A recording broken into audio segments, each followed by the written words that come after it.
One afternoon in Utah, I decided to explore a new stretch of the Bonneville Shoreline Trail, a path I had never hiked before. After several miles, the trail curved around a bend, and I came upon something strange. Two fallen trees had been deliberately placed across the path to form a kind of archway. At the ends of each log sat large elk skulls positioned so their empty eye sockets stared straight down at anyone passing underneath.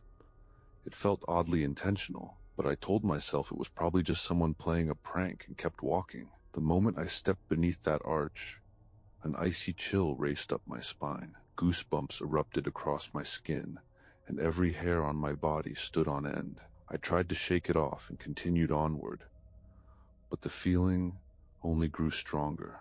For the next 10 minutes, I could not escape the overwhelming sense that something was watching me from the trees. My shoulders stayed tight, and my steps became tense. Eventually, I turned around to head back. About 5 minutes into my return hike, the forest fell into an unnatural silence. The birds stopped singing, the small animals went still, and even the breeze died completely. I knew from years of listening to my hunter father that this kind of sudden quiet in the wilderness usually meant danger. My hand gripped the hilt of my big survival knife until my knuckles turned white as I moved faster down the trail. When I passed back under the skull archway, I broke into a full sprint, heart hammering in my chest. I never saw a single thing, yet I could feel eyes following me the entire way. Whatever had been there never revealed itself, but the weight of its presence stayed with me long after I reached safety. I have not returned to that trail since, and I have no desire to learn what was stalking me that day. About 6 years ago, when I was 12 and my brother was 26, he was already a seasoned Green Beret who had just finished the Special Forces qualification course and earned his role as an active-duty SF engineer sergeant. He was preparing for his second deployment to the Middle East, a 9-month tour that would keep him away for a long stretch. Since we had both grown up loving the outdoors, he decided to take me on a backpacking trip into the Sipsey Wilderness in northern Alabama before he left. The first couple of days went perfectly, with clear trails, good weather, and plenty of brotherly talks around the campfire. But everything changed on the third night. We had set up camp about 50 yards from a large stream and roughly the same distance from a main path, forming a rough triangle in the woods. Around 8 in the evening, still not fully dark in that Alabama summer, 2 men in their late 20s wandered up, asking if we had seen any hogs during our hike. They seemed like typical rural good old boys at first, but something about them felt off. Dirty clothes, greasy hair, scraggly beards, the kind of rough look that instantly reminded me of old backwoods movies. They lingered longer than necessary, asking how long we had been out there, how much longer we planned to stay, and subtly looking us over. My brother stayed calm and polite, but I felt a deep unease crawling up my spine. Eventually they said goodbye and disappeared into the woods. A few hours later, deep in the night, I woke to the sound of multiple dogs barking somewhere in the distance. My heart slammed in my chest as I shook my brother awake. He had already been listening for a while and whispered for me to stay quiet and still. The barks and occasional shouts grew closer, then seemed to hold steady. He tried to reassure me that they were just night hog hunters using dogs to pin the animals down. But even at 12, I sensed something was wrong about hunting like that after dark. I somehow drifted back to sleep, though the tension never fully left me. Then around 2 in the morning, my brother firmly squeezed my shoulder and woke me again. The dogs and voices were audible once more, though farther off. He told me to put on my shoes quickly and stay silent. We slipped out of the tent, and he had me climb onto his back as we crept about 50 yards uphill through the woods toward the path and stream junction.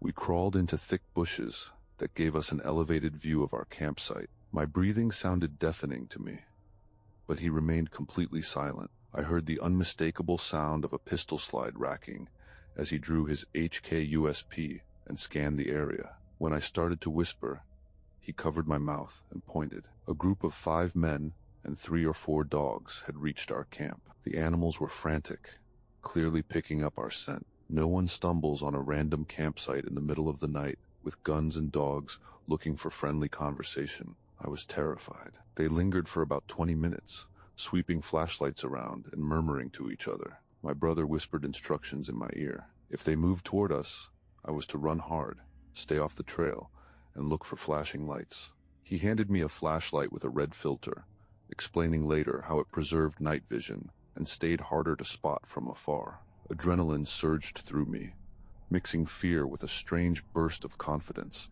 because I knew he believed I could handle it. Suddenly the men started yelling, "Where y'all at?"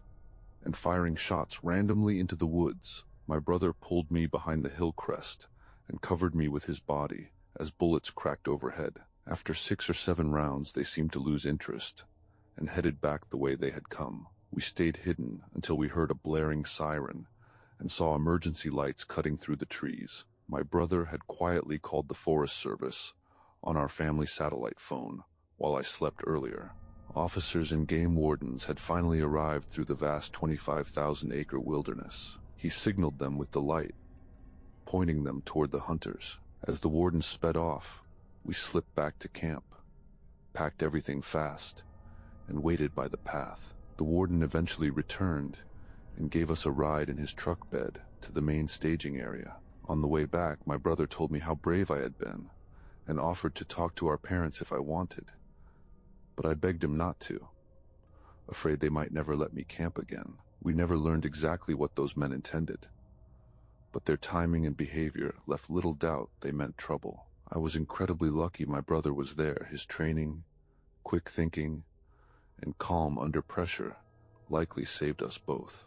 The Sipsey is a true wilderness where help comes slowly, and encounters like that serve as a stark reminder that not every stranger in the woods has good intentions.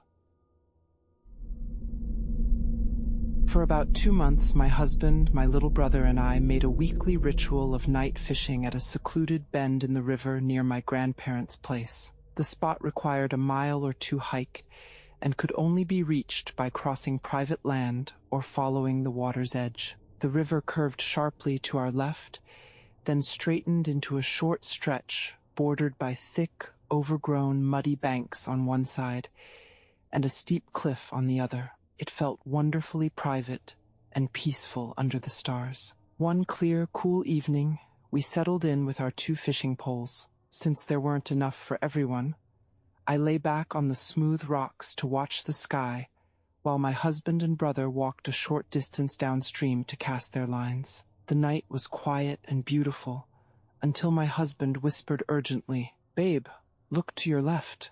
I turned and saw 3 bright white lights hovering and drifting near the overgrown section where almost no one ever went. At first I assumed other fishermen had found our spot and felt annoyed.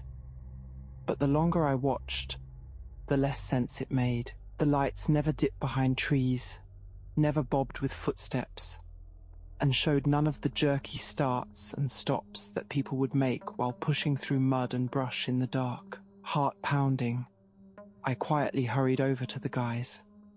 We stood together watching as the lights continued their strange dance. After a few minutes, my husband said, "Let's go check it out," and my brother agreed. I stayed behind with the excuse of guarding the poles, secretly relieved because I was too scared to move closer. As the men started around the trees, the lights suddenly became erratic. 2 drifted left, while the third rose sharply, vanishing for a second before reappearing at the very top of a tall tree on the hill across the river. One of the others even seemed to float straight toward them. Then all 3 lights simply winked out. When my husband and brother returned, they said they had heard absolutely nothing, no footsteps, no rustling, no splashes, despite the thick vegetation and muddy ground that should have made any human movement loud and obvious. They ruled out lightning bugs, animal eyes, or reflections, because these lights were large, pure white, and cast no glow on the surroundings. My brother swore they looked like they were actually floating above the water. We stayed a little longer, but the fishing had gone completely dead, and the usual sounds of fish jumping had vanished. Thoroughly spooked, we packed up and left soon after. We returned once in daylight, but found no traces or clues. To this day, it remains the strangest, most unsettling thing that has ever happened to me on that river, and none of us have been able to come up with a reasonable explanation. We haven't tried night fishing there again.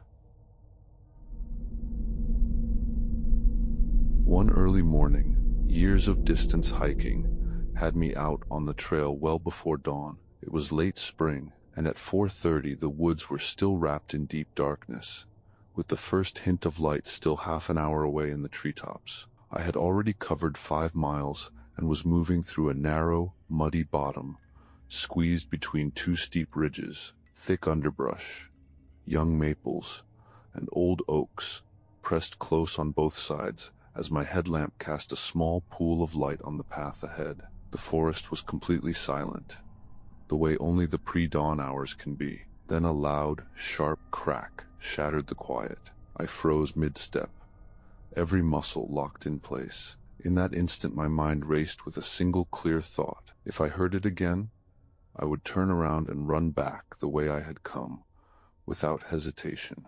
The sound had not been a branch snapping under its own weight or deadfall tumbling through the trees. It was deliberate, like a thick wooden stick, roughly the size of a fungo bat, being slammed violently against a small tree trunk. The crack was explosive, sudden, and unnervingly loud, coming from about 50 yards straight ahead. I stood there breathing fog onto my glasses, listening hard. Minutes dragged by in total silence. I knew the trail ahead made a sharp 180-degree turn before climbing the ridge away from the creek. That meant I would soon have to turn my back to whatever had made the noise. The thought of a meth-addled stranger, or something worse, lurking in the dark, sent my nerves into overdrive. Finally, I forced myself forward, headlamp on high, shadows from every branch dancing wildly across the path. I took the bend quickly and pushed uphill, moving as fast and quietly as I could, while straining to hear anything behind me. Then a horrible stench slammed into me, thick and overwhelming. It smelled like wet, rotting death, the kind of heavy decomposition I had encountered years earlier as a firefighter, yet somehow stranger and more unnatural. I kept pushing hard up the ridge, heart pounding, until I reached the top, just as the first real light began filtering through the trees, and the birds started to wake. I did not slow down until full daylight had returned, and the woods felt normal again. I have spent thousands of miles in these forests, hunting, hiking, and sleeping under the stars. I know every sound and scent the wilderness usually offers, but that morning still stands alone as the one stretch of seconds I have never been able to explain. A few years ago, I was hiking a section of the North Umpqua Trail in southern Oregon with my sister-in-law. The trail runs 72 miles and can be broken into manageable day hikes. We started mid-fall on a stretch that followed the south side of the North Umpqua River, climbing and dropping through the hills until it leveled out close to the water. At one point, we stopped in a beautiful spot where the river sparkled through the trees, pulling out cameras and water bottles for a quick break. Almost immediately, I felt a heavy wave of unease, like someone was watching us. I slowly turned my head and looked across the trail up a small incline. Through the trees, I saw a small meadow, maybe 15 yards away. In the middle stood an old canvas tent, and all around it, bones hung from the branches like grotesque wind chimes. My stomach dropped. I leaned close to my sister-in-law and whispered, "Do not turn around. Keep walking normally and run when I say." She obeyed without question, and we continued at our previous pace. We had gone only about 10 yards when I heard footsteps crunching through the forest floor behind us and slightly above the trail. The sound was unmistakable on the thick mossy ground.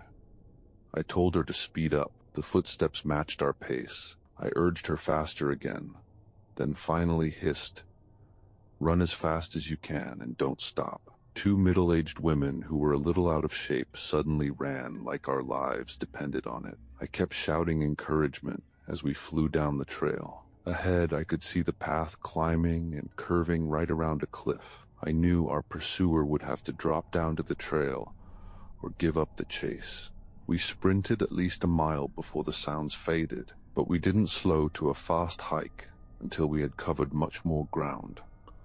We were not even halfway through the 9-mile section, yet we pushed on with raw determination. When we finally reached the next trailhead early, we walked out to the main road to meet her younger brother for our pickup. He was stunned by our story. Back home, we called the local sheriff, who lived nearby at the ranger station. He listened carefully and said it might take a couple of days to investigate because they were already searching for a missing hunter.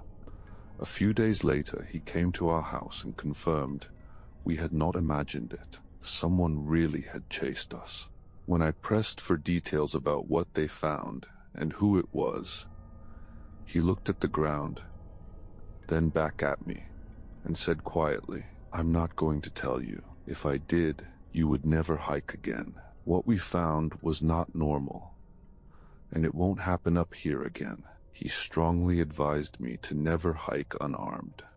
That warning changed me. I had never been a gun person before, but after that day I started carrying one every time I went into the woods. I never returned to that section of trail, and I have never experienced anything as terrifying since, even with all the other strange encounters I had living deep in the national forest.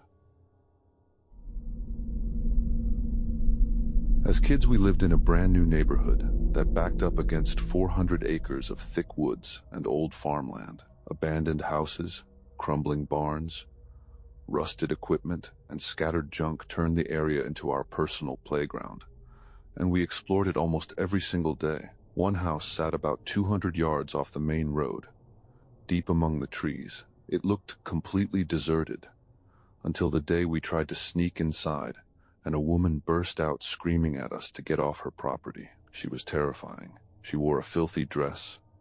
Her hair hung in greasy strings, and she looked like she had not bathed in years. She seemed to be in her 30s. After that encounter, we mostly stayed away, though we never told our parents, because we knew they would ban us from the woods entirely. Still, the pull of the forbidden was too strong. We nicknamed her Crazy Mary, and would creep back from time to time, daring each other to see who could get closest to her house. Even then, we never ventured nearer than 100 feet. More than a decade later, I came home from college, and my mom casually mentioned that the woman had finally been taken to a mental hospital. Only then did we learn the full story. Crazy Mary had been living in that house the entire time, with the bodies of her dead mother and father propped upright in chairs in the living room. Authorities estimated the parents had been gone for 10 to 15 years, having died of natural causes. Mary had simply kept them there like that, frozen in their final seats. That meant when she had screamed at us as children, their bodies were probably still fresh inside the house behind her. The realization sent a chill through me that has never quite gone away.